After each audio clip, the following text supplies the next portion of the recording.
Ngemuva kwesibhili ezaquba kuleli yazwe, amalungu ephalamende uMthandeni Dube kanye noBacede Mabuza baboshwa. Bathwesa amacala okuvukela umbuso kanye nokungahambisani nemigomo ye-COVID-19. The arrests of the two members of parliament is not for political reasons or for their political views. The freedom of expression in this country is protected by the constitution. uDlamini uyaqinisekisa ukuthi lizoqulwa ngendlela engachemile leli cala. Unqabile ukuphawula ngalo uqobo icala. Lamalungu ephalamende avele enkantolo kuzofaka isicelo sebheyili. Amameli babo bagxeka kakhulu inkantolo ngokuthatha isikhathi ukuthi liqhubeke leli cala.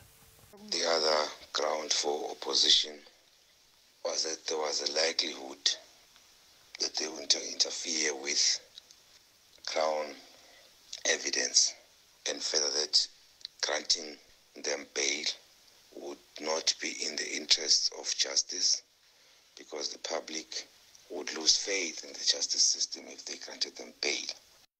Isihlangano ezilola intando yabantu besihlangane ngaphandle kwenkantolo ephakeme ukuzokweseka lamalungu ephalamende. Lesihlangano zithi azizethembi izinkantolo zaseSwatini.